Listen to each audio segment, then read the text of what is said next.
Swiss machining, high volume, tight tolerance. Manufacturing, meaning we do all of our own heat treat, QPQ, and finishing.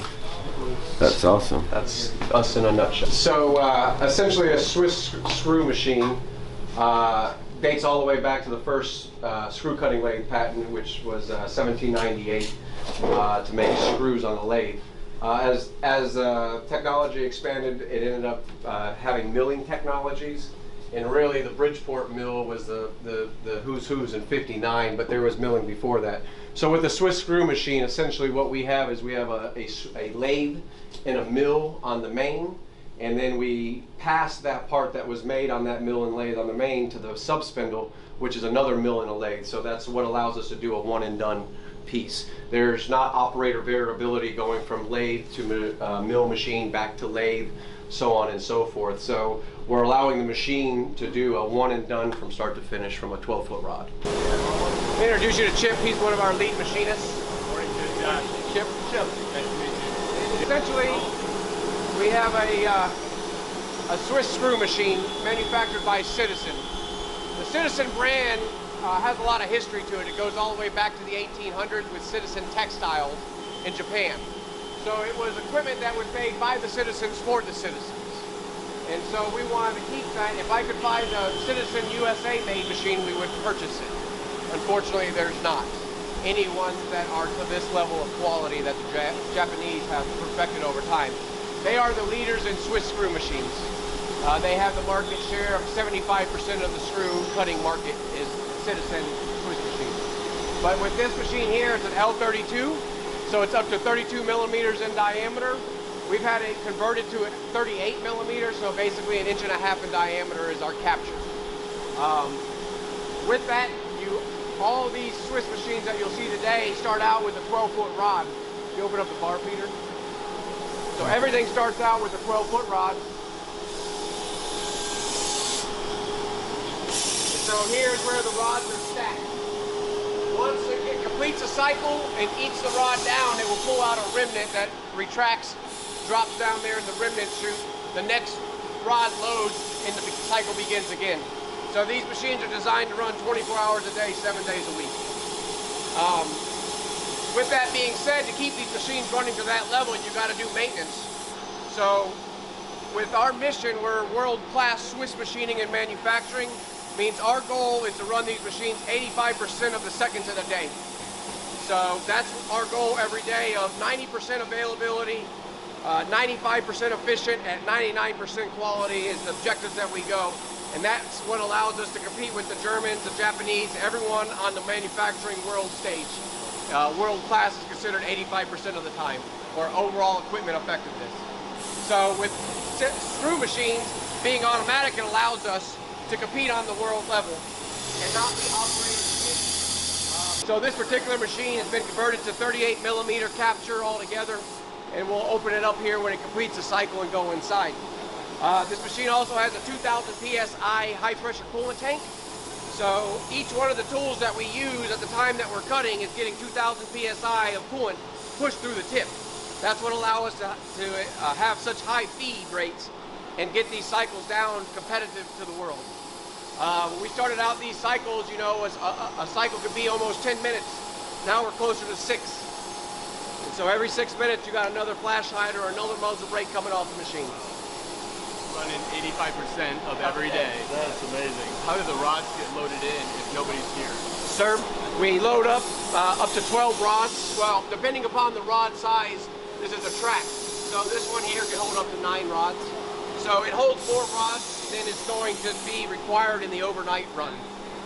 So it's never running out. Correct. We're never running out when it comes to the rods here. We only go about from 1 a.m. to 6 a.m. unmanned.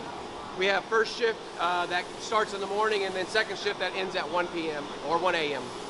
So that's just to make sure there's no alarms. All the tools have been validated too for those processes. So when we say we can use a tool to make 500 brakes, then it's been validated through that process. This is Joe from, he's the head of our AI department at Swiss CNC. So essentially what we're doing here is Joe's validating a process. We envision that each one of these machines will have a Doosan robot or a UR robot, but a Doosan robot possibly at the back end. So for each part coming out the conveyor, we're gonna have a workpiece unloader that's coming in from Japan this month. And so it's gonna grab the part out and position the part exactly the same out the back of the machine. At that point in time, we envision the robot grabbing that part, blowing it off into this MyJet, because that oil and that coolant fluid is about $2,000 for a 55-gallon drum. So we want to reclaim as much as possible. More importantly, we want to blow off all of the air off the part, so when it goes to heat treat, it doesn't have a lot of scale on it for post-processing needs. So that's what we're working on here today, is setting up the ability to get the part out of the machine, blow the part off, and then we're going to load it onto a heat treat rack is the final goal.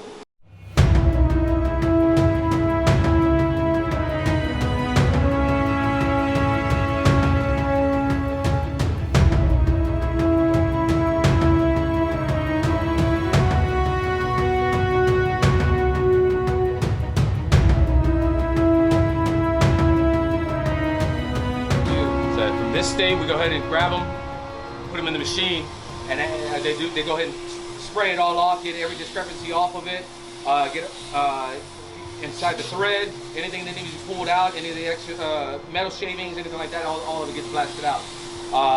And then from there, we do a dust off, make sure that none of the sand particles are on it. Then everybody has gloves on, so we don't have any fingerprints or anything like that. It might mess up the QPQ portion of it.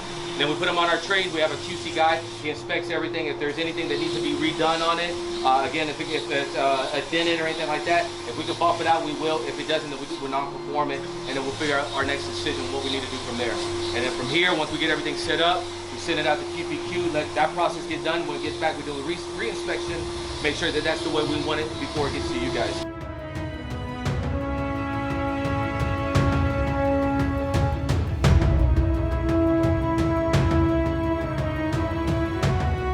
So this flag actually sat in a courthouse in one of the counties in Texas, and it's originally 1957. So we got this flag as homage to the AR-15 and 57. That's nice. So that's where we have.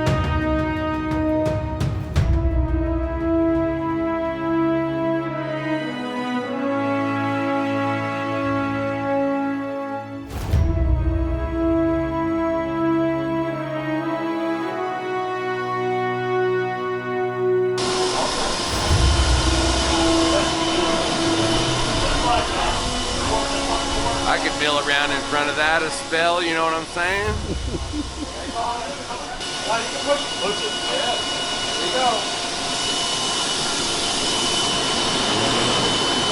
What are you doing? I'm working, I'm trying to get this stuff moving. You're not happy with it? I'm happy, I just want more. I just want more. Alright. Answer wants more, motherfucker. I need more. Stop that. You're gonna break it. I can't. We need more. That'll be the only one I make all day. Oh, there it is. 2 for 2. Now dunk it. No. And put them out there and sit together and eat lunch. It's kind of like our Duck Dynasty thing. It's a long trek for these guys, but if Anson and I bring food, we can participate if I I can't thank you enough for letting us come by and hang out with you guys for a while. That was cool. Those machines were awesome. Thanks again, Chris. Anytime, Mike. Don't forget to like, share, and subscribe. I'm going back to Utah now.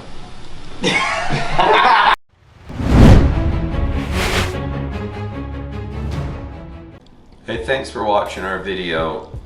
Some buttons should be poking up right now. If you'd hit one of those, that'd really help us and keep me out of trouble with our marketing guy. Hit it. Come on, it's not that hard, dude. Work with me.